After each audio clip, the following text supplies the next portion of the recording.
திராவிடம் என்கிற இந்த கோட்பாட்டை சுக்கு சுக்காக உடைத்து போட்டு, பெரியார் என்கிற போலி பிம்பத்தை சுக்கு சுக்காக நொறுக்கி போட்டு, இந்த திராவிட மாடல் என்பது பொய்யான போலியான மாடல் என்று நொறுக்கி போட்டு மேலே ஏறி தமிழ் தேசிய பிள்ளைகள் சாக்கடை அரசியலை பூக்கடையாக மாற்றி, இந்த கேடுகட்ட அரசியலை தூய்மையான அரசியலாக மாற்றி, காமராஜர் கண்ட ஒரு கனவை நிறைவேற்ற உங்கள் பிள்ளைகள் நாங்கள் கனவு கண்டு நிற்கும் பொழுது, மாலை போடாத, துண்டு போடாத, பட்டாசு வெடிக்காத, வாழ்க ஒழிக கோஷம் போடாத, மக்கள் மலையிலே நனைந்தால் மலையிலே நனைந்து, மக்கள் வெயிலே காய்ந்தால் வெயிலே காய்ந்து, 13 ஆண்டு காலமாக தொடர்ச்சியான போராட்ட களத்திலே நின்று, அணுகுலை போராட்டமா, மீத்தேனா, ஹைட்ரோ கார்பனா, பரந்தூரா, 8 வழிச்சாலையா, எல்லாத்துக்கும் போராடி போராடி சிறைக்கு சென்று வழக்குகளை வாங்கி வாழ்க்கையை தொலைத்து, இளமையை தொலைத்து ஒரு பெரிய கனவு கொண்டு நிற்கும் பொழுது கவுட்டிகளை வந்து அணில் பாஞ்சா எங்களுக்கு கோபம் வருமா வராதா?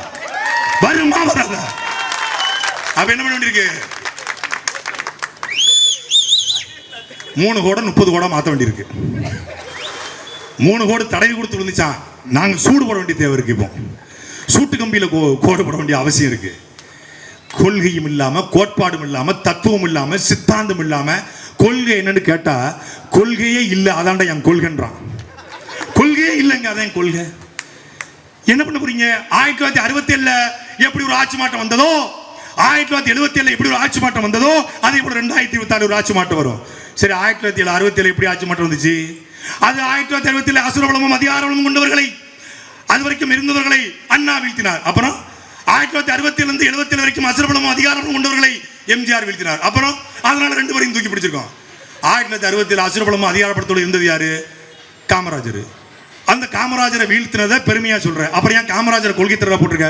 இப்படிலாம் கேள்வி கேட்காத. திமுக பணம் வாங்கிட்ட. சரிடா, தாவேக்காவோட கொள்கையை சொல்லு. காசு வாங்கிட்டு பேசுறீங்க ப்ரோ. டேய், ஏண்டா ஆணவ படுகொலைக்கு விஜய் வந்து பேசல?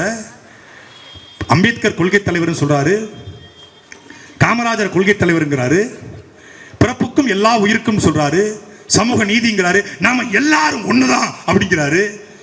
அப்புறம் ஏங்க நீங்க வந்து ஆணவ படுகொலை கவினை கொன்றதுக்கு பேசுறேன்னா கன்ஃபார்மா நீங்க திமுக காசு வாங்கிட்டு பேசுறீங்க. நான் பதில் சொல்ல முடியாது. சரிடா, சரி. தமிழ்நாடு முழுக்க ஆத்துமல்ல கொள்ளடிக்கிறாங்களா, அதை பத்தி கருத்து என்ன? நீ நல்லா தெரியுது, காசு வாங்கிட்டு பேசுறீங்க. இப்ப இயற்கை வளங்கள்லாம் சுரண்டாங்களப்பா, அதை பத்தி ஏதாவது கருத்துக்க ஸ்டாலின் சொல்லி கொடுத்தா நீங்க பேசுறீங்க.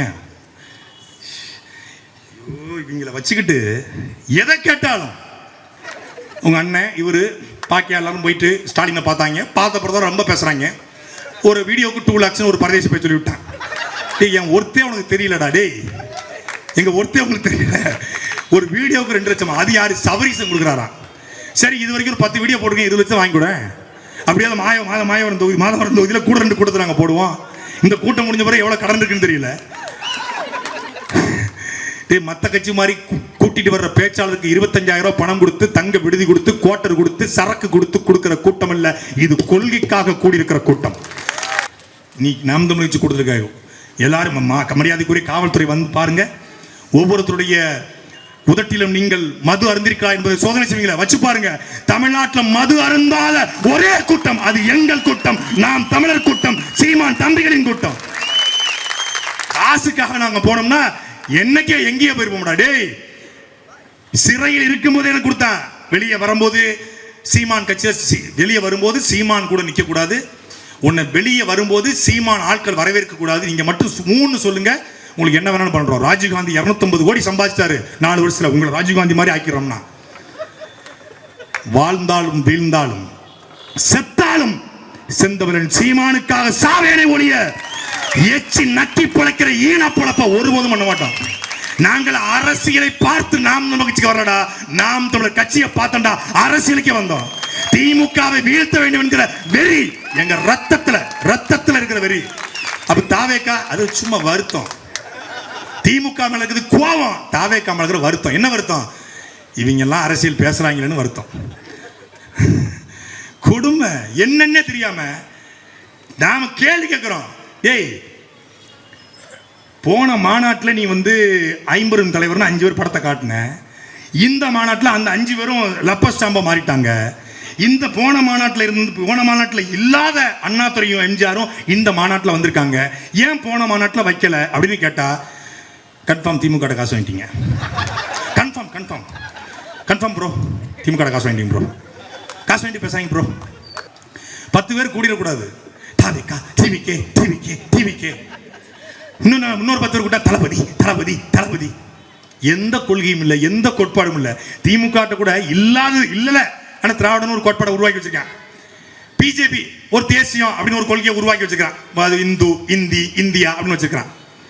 கம்யூனிஸ்ட் அது கம்யூனிஸ்டா, அது கார்பரேட்டிஸ்டா, அது மாறிடுச்சு. இருந்தாலும் அது ஒரு கொள்கை இருக்கு, பொது உடைமை சித்தாந்தம் அப்படின்னு கோட்பாடு இருக்கு. என்னடா கொள்கைனா இது எல்லாம் சேர்ந்ததான் எங்க கொள்கைன்றான். ஒண்ணு சாம்பார்னு சொல்லு, இல்ல வத்த குழம்புன்னு சொல்லு, இல்ல மோர்னு சொல்லு, எல்லாத்தையும் சேர்த்து போடாடா, அதுக்கு பேரு வேறடா. இல்ல இல்ல, அங்க எல்லாத்துக்கும் நல்லதை பூரா எடுத்துக்கிறோம். அப்ப ஸ்டாலின் இருக்கு நல்லதையும் எடுத்துக்குவியா? உதயநிதிக்கு நல்லதையும் எடுத்துக்குவியா? ஒரு ஒரு கூட்டம் பாருங்க, திறந்த வழியில நான் அழைக்கிறேன், மனம் திறந்து திறந்த வழியில் அழைக்கிறேன். ஒரு 23ஆம் தேதி ஒரு பொது தொலைக்காட்சியில் விவாதம் நடத்துவதா இருந்தது. விவாதம் உறுதி செய்யப்பட்டுச்சு. இதுவரைக்கும் தொலைக்காட்சி எந்த விவாதத்துக்கும் நான் போனதா ஒத்துக்கிட்டதே கிடையாது. சரி 21 மாநாடா, 23 அண்ணன் கேட்டேன், டே போயிட்டு வாடா அப்படின்னாரு. என்ன தொலைக்காட்சி நான் போறது இல்லைண்ணே, அது ரொம்ப இதா இருக்கு, போயிட்டு வாடா அப்படின்னாரு. பதிவு போட்டாங்க. யாரு? தாவை கலந்து ஒரு 3 பேரு, திமுக கலந்து ஒரு ஆளு, கீழே என் பேரு. 23 பதிவு போட்டு அவங்களுக்கு அனுப்பிச்சிருக்காங்க. யார் வேணாலும் கூப்பிடுங்க, இவரை கூப்பிடாதீங்க, இவர் ரொம்ப பேசுவாங்க, இவரை மட்டும் கூப்பிடாதீங்க. அவர் எங்களை கண்ணாமலன்னு திட்டுறாரு, நாங்கள் வரமாட்டோம்னு சொல்லி நடத்தி விடலைங்க. நடத்தவே இல்லை. நான் கூப்பிட்டு கேட்டேன், அப்புறம் ஒரு டேட் தள்ளி வச்சிருக்கோம், 30க்கு அப்புறம் பார்த்துக்கலான்றாங்க. 30க்கு அப்புறம் எங்கிட்ட பார்க்குறது, தேதி இன்னைக்கு 4 5 ஆயிடுச்சு. அந்த பயம் இருக்கட்டும்டா, அந்த பயம் இருக்கட்டும். பிரபாகரன் பிள்ளைகள் மீது அந்த பயம் இருக்கட்டும். கருத்தை கொண்டு வரோம், கொள்கையை கொண்டு வரோம், கோட்பாட்டை கொண்டு வரோம், சித்தாந்தம் கொண்டு வரோம். மக்களுக்காக போராடி சிறை சென்றோம் என்ற கர்வத்தோடும் திமிரோடும் நிக்கிறோம். வா களத்தில் எங்களை மோதிப்பாரு, ஒத்தைக்கு ஒத்த டிஸ்கஷன் வைப்போம், டிபேட் வைப்போம். எங்க அக்கா கார்த்திகாட்ட பேசி ஜெயிச்சிடா, அப்புறம் பேசுவோம்டா. நீ வா, நான் விஜய்க்கு அழைக்கிறேன். யாரு? தாவேக்கா அணில் குஞ்சுகளுக்கு விஜய்க்கு அழைக்கிறேன். எங்க தங்கச்சி எனக்கு, எங்க அக்கா கார்த்திகாட்ட வாயினா உலக வாயி, ஊர்வாயி. நாளைக்கு வர ரொம்ப இருக்குல்ல, அது இன்னைக்கு இழுப்பாங்க. ஹலோ கம்யூனிஸ்ட் வாங்க, hello hello brother, hello hello அப்படி இழுப்பாங்க. நீ வா, தேர்தல் களத்துல உன்னைய வச்சு செய்ய காத்துருக்கோம், வச்சு செய்ய. சினிமால நடிப்பாரா, சிஎம் ஆயிருவானா, அப்புறம் என்னடா இந்த நிலத்துல உண்மையான நேர்மையான அரசியல்? சினிமால நடிக்கிறவன் சிஎமாக கூடாதா? ஆகலாம், மக்களுக்காக உழை. அஜித்குமார் ஒரு நடிகர் இருக்காரு, இந்த கையில கொடுப்பது இந்த கைக்கு தெரியாது. சென்னை வெள்ளத்தில் தன் வீட்டை திறந்து விட்ட ஒரே நடிகன் மரியாதைக்குரிய தல Ajith. I am proud Ajith fan, அதுல மாட்டுக்கிறது இல்ல. அதே போல சூர்யா ஆயிரக்கணக்கான மாணவிகளை மருத்துவம் படிக்க வச்சிருக்காரு. உள்ளவன் ஃபவுண்டேஷன் வச்சு கார்த்திக் என்கிற ஒரு நடிகன் விவசாயிகளுக்காக நிற்கிறாரு. சத்யராஜ் மாற்றுக்கிறது எங்களுக்கு உண்டு, ஆனாலும் அண்ணன் சத்யராஜ் ஈழத் தமிழர்களுக்கு, தொப்புள் கொடி உறவுகளுக்கு சரியாக உதவி கேட்டு வந்தால் யாராக இருந்தாலும் தேடி தேடி உதவி செய்யக்கூடிய ஒரு புரட்சி தமிழன் அண்ணன் சத்யராஜ். அப்படி எத்தனையோ பேர், ஏய் எனக்கு 15,000 மாசம் போதும், நான் நடிக்கிற காசையெல்லாம் என் மக்களுக்காக கொடுக்கிறேன்னு ஆட்டோ, தானி, டெய்லரிங் மிஷின் என்று வாங்கி வாங்கி கொடுக்கிற கேபிஐ பாலாவுடைய காலக்கழிவி தண்ணி குடிச்சாலும் நீங்களெல்லாம் கோடி, அதுவும் கேரியர் உச்சத்தை, என்னத்தை உச்சத்தை? கேரியர் டிஃபன் பாக்ஸோட உச்சம். 1952 இந்தியா முழுமைக்கும் இருக்கக்கூடிய பெரிய பெரிய தொழிலதிபர்களை கூப்பிட்டு, நாட்டை பொருளாதாரத்தில் வீழ்ந்து விட்டது, உதவி செய்யுங்கள் என்று மரியாதைக்குரிய புரட்சி நடிகர் என்று அன்றைக்கு அழைக்கப்பட்ட புரட்சி தலைவர் பொன்மன செம்மல் எம்ஜிஆர் நேரு கேட்கிறாரு. திராவிட சித்தாந்தத்தை பின்பற்றக்கூடிய எம்ஜிஆர் அன்றைக்கு ஒரு பவுன் நகையின் விலை 80 ரூபாய். எவ்வளவு தெரியுமா கொடுத்தாரு? 75,000 ரூபாய். இன்றைக்கு அந்த மதிப்பின் தொகை 83 கோடி ரூபாய். 83 கோடி ரூபாயை தூக்கி கொடுத்த எம்ஜிஆர் எங்க? ஈழத்தமிழர் நிவாரணத்திற்கு 500 ரூபாய் கொடுத்த இந்த விஜய் எங்க? எம்ஜிஆர் ஒப்பிட முடியுமா? நம்ம பேசுறது உண்மைகளால தான் வானமே மழை கூட்டி நம்மளை ஆதரிக்குது. சத்தியம் பேசுகிறோம், அதை கொஞ்சம் சத்தமாக பேசுகிறோம், உண்மையை பேசுகிறோம், அதை உறக்க பேசுகிறோம், அதை உறுதியாக பேசுவோம், அதை இறுதி வரை பேசுவோம். அன்பிற்குரிய மக்களே, மழை பெஞ்சா சேர தூக்கிட்டு ஓடுறதுக்கு ஒண்ணு இதுவும் தாவேக்கா அணில் குஞ்சுகள் கூட்டம் கிடையாது. சேரத்துக்கு தலையதுக்கு வைக்கிறதுக்கு இது ஒன்று தளபதியுடைய விஜயனுடைய ரசிகர்கள் கிடையாது. ஒரு மாநாட்டு திடல்ல மாநாட்டுக்கு பந்தல் போட வந்தவங்க சொல்றான் தேதியில போவாங்க, நாசமா போயிருவாங்க, மண்ணா போயிருவாங்க. ஏயா எந்த ஊருக்கு நாங்க மாநாடு போட்டிருக்கோம், இந்த மாதிரி பண்ணது கிடையாதுங்க. என்ன தூக்கி போட்டாங்க, எல்லாத்தையும் தூக்கி போட்டாங்க. எப்பா எப்பா முடியலப்பா. அது நம்ம சாட்டில தான் எடுத்தோம், எடுத்து போட்டுட்டா கதறிட்டாங்க. 50,000 சேரை உடைச்சிருக்காங்க. பேரிகாடுல பேரிகாடு இருக்கு பாருங்க, அந்த பேரிகாடு மேலே பேதியில போவாங்க ஏறிடுவாங்கன்னு கிரீச தலை சொல்லியிருக்காரு புஷி. அவங்க குஷியா ஏறிட்டாங்க. அவன் தான் அணிலாச்ச, அவன் ஏறி ஏறி பிராக்டிஸ் பண்ணவனாச்ச. சட்டையை கரட்டி கிரீஸை புறம் தடவி இருக்கிறான், தண்ணி பாட்டு எடுத்து ஊத்திருக்கான். சரசரசரடி ஏறி 10 அடி பேரிகார்டுல ஏறி 10 அடி தூரத்துல இருக்கிற ரேம்ப்ல விழுந்து, அந்த ரேம்ப்ல இருந்து 10 அடி கீழே விழுந்திருக்கானா. இவனை எல்லாம் ஒலிம்பிக் அனுப்பினா நீளம் தாண்டுதல் உயரம் தாண்டுதல் இந்தியாவுக்கு விருது வாங்கி வந்துருவான்டா. நீ அங்க வச்சிருக்க, தயவு செய்து ஒலிம்பிக் அனுப்பிவிடு.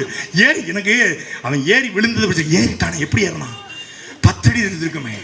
10 அடி ஜம்ப் பண்றாங்க. அப்பதான் நினைச்சு அணில் பரம்பரை, இது உண்மையிலே அணில் பரம்பரை தான், ப்ரௌட் அணில்.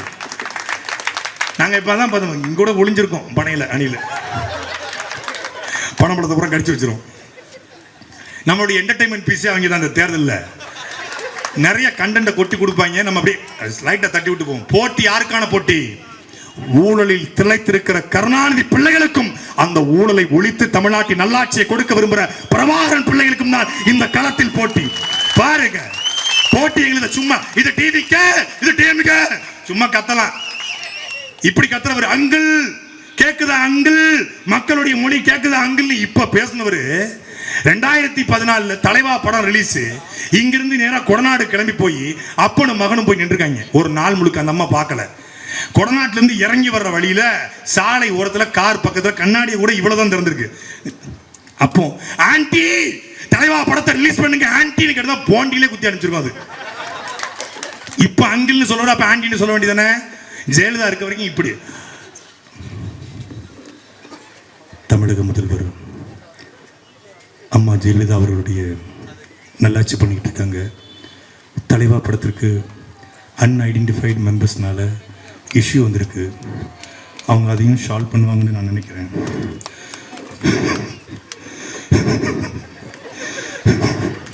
விட்டா அழுதுருப்பான். இதுதான் ஒரிஜினல். திரைத்துறையில் இருக்கிற எல்லாத்தையும் கேட்ட சொன்னாங்க, அவர் எப்படி பேசுவார்னா, ஷார்ட் ரெடிங்களா, லஞ்ச் ரெடியா, ஓகே பேக்கப். இதுதான் ஒரிஜினல்.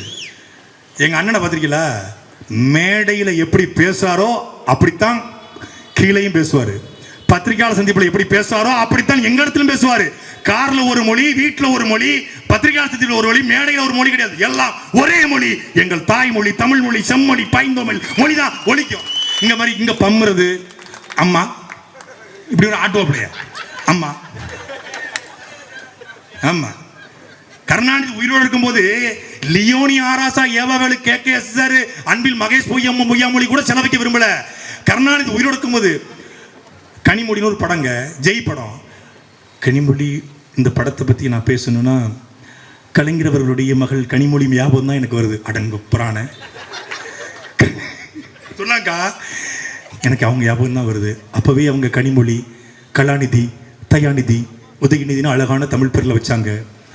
என்னோட ஒரே ஒரு கோரிக்கை தான், ஐயா கலைஞர் அவர்களுக்கு ஒரு சிலை வைக்கணும். சிலை வைப்பன்னு சொன்ன அவருக்கு உன் ஓட்டா, சிலை வச்சா உடைப்பேன் அப்படின்னு சொன்ன செந்தவன் சீமானுக்கு உன் ஓட்டா என்பதை நீ நிரூபிச்சு நீ பாத்துக்க. யார் உங்களுக்கானவன், யார் மக்களுக்கானவன், யார் நெஞ்சிருத்துப்பா. நாங்க கருணாநிதி ஜெயலலிதா செத்து போனதுக்கு அப்புறம் கட்சி ஆரம்பிச்சு அப்படியே மக்கள் அந்த வெற்றிடத்தை நிரப்பிடலாம், ஸ்பேஸை நிரப்பிடலாம் வந்தோம் கிடையாது. கருணாநிதி ஜெயலலிதா உயிரோடு இருக்கும் போதே திம்போடும் தைரியத்தோடும் துணிச்சலோடும் வந்தவர்கள். பேசினா ஜெயிலுக்கு போயிருவா. டே, ஜெயிலுக்கு போய் தாண்டா கட்சியே தொடங்கப்பட்டது. ஜெயிலுக்கு போய் தான் கட்சியை கண்ணம் கட்டினாரு. சீமான் யாருன்னு தெரியாது. சீமான் சினிமாக்காரன் தானேங்கிறாங்க. சீமான் ரசிகர் மன்றத்தில் இடுமானம் கார்த்தியும் கார்த்திகாவும் எங்க அண்ணன் மாதவரத்தில் சேர்ந்த எங்களுடைய அண்ணன்மார்களும் இருந்தார்களா? நான் இருந்தனா? சீமான் என்ன சினிமால படம் எடுத்தாரு. ஆனால் படம் எடுத்ததனால் அவர் புகழ் அடையல. என் மீனவனை அடித்தால் சிங்கள மாணவனை அடிப்பேன் என்று சொன்னதால் சிறைப்படுத்தப்பட்டாரு. ஜெயிலிருந்து வெளியே வந்தாரு. தம்பிகள் நின்றோம், தமிழ் தேசியமாக நின்றோம். என் தலைவன் இறந்து விட்டான் என்ற செய்தி வந்தது. பிரபாகரன் என்ற தலைவனுக்கு வார்த்தையில் தான் சாவு ஒழிய வாழ்க்கையில சாவு இல்லை. என் தலைவன் வருவான் என்று முழங்கினான் அண்ணன் சீமான். அதனால போய் நின்னோம். ஈழம் என்பது அரசியல் அல்ல, அவசியம் என்று உரைத்தார். அதனால நின்னோம். தமிழ் மொழி என்பது அவமானம் அல்ல, நம் அடையாளம் என்று முழங்கினார். அதனால சீமானோர் நின்னேமே ஒழிய அவர் சினிமாக்காரரு, அவர் டைரக்டர், அவர் ஹீரோ, அவர் மாயாண்டி குடும்பத்தார் நடிச்சிருக்காரு அப்படின்னு நாங்க சேரல. நாங்கள் சேர்ந்தது படத்துக்காக அல்ல, பிரபாகரன் படைக்காக, அரசியல் படைக்காக சேர்ந்த பிள்ளைகள் நாங்க. வித்தியாசம் இருக்கு. நீ வா, தர்க்கம் பண்ணு, விவாதம் பண்ணு, ஒரு டிபேட் வச்சுக்கோ. தாவேக்கால கூடிய தலைவர் தொடங்கி கொள்கை பரப்பு செயலாளர் வரைக்கும் சாட்டை அலுவலகம் அண்ணா நகர்ல இருக்கு, திருவள்ளீஸ்வரர் நகர்ல. நானே ஒரு டிபேட் ரெடி பண்றேன். நானே ரெடி பண்றவா நான் வரல. எங்க அக்கா கார்த்திகா, எங்க தம்பி அபு, எங்களுடைய பாத்திமா ஃபர்கானா, என் தம்பி இடுமாவனம் கார்த்திக்கு, இல்லை அதுவும் உனக்கு ரொம்ப ரொம்ப பெரிய ஆட்களாக இருக்காங்க அப்படின்னா நீ வேணா எங்கள் மணலைகள் பாசறைக்கு உட்காரு. உனக்கு டிஃபிகல்ட்டிஸாக இருக்கும் அவங்கள பார்க்கும்போது, ஏன்னா நெருடலாக இருக்கும். மணலைகள் பாசறையுடைய தமிழமுது இருக்கா, தமிழமுதுவை வென்றுவிட்டு நீ வா, அதுக்கப்புறம் அரசியல் பேசு பேசு. தயவு செய்து காப்பா அரவாணன் எழுதிய தமிழன் ஏன் அடிமையானா, தமிழர் மீதான பண்பாட்டு படையெடுப்புங்கிற 2 புத்தகத்தை தாவேக்காவோட தம்பிமார்கள் அணில் குஞ்சுகள் படிங்க, படித்து விட்டு அரசியல் பேசுங்கள், அப்போது விவாதம் செய்வோம். அரசியல் என்னன்னு தெரிஞ்சுக்கணும். முதல்ல அரசியல் என்பது மக்களுக்கான தேவையும் அதற்கான சேவையும் அரசியல். பண்ணு கொடுக்கறது, பிரெட் கொடுக்கறது, பெட்ஷீட் கொடுக்கறது, போட்டோ பிடிச்சி போடுறது, நாவப்பழத்தை வாங்குறது, பலாப்பழத்தை வாங்கி போடுறது, முழுக்க இன்ஸ்டா ரீல்ஸையும் ஃபேஸ்புக் ஷார்ட்ஸையும் யூடியூப் வீடியோவை நம்பி அரசியல் பண்ணிட்டு இருக்காங்க. நேராக போறது, ஒருத்தன் நவாப்பழம் வித்துட்டு இருக்கான், எவ்வளவு 100 ரூபா. அங்கே ஒருத்தன் கேமரா 100 ரூபாயா, மொத்தமாக எவ்வளவு, மொத்தமாக 200 ரூபா கொடுங்க, நீ பள்ளிக்கூடத்துக்கு போய் படிச்சுக்கோ.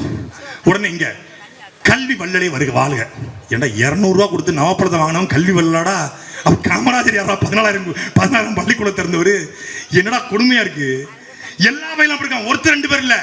திமுக அமைச்சராது ஆட்சிக்கு வந்த பிறகு ரீல்ஸ் போடுறாங்க, ஒரு பில்டப் ஷாட் அடிக்கிறாங்க. வெள்ளவே டிக்கெட்ட நல்ல வெள்ள உள்ள வேணும், இவங்க மட்டும் தான் வெள்ள வேட்டி கட்டுற மாதிரி ஜெகர்பாபும் செந்தில் பாலாஜியும் அவங்க ரீல்ஸ் போடுவாங்க.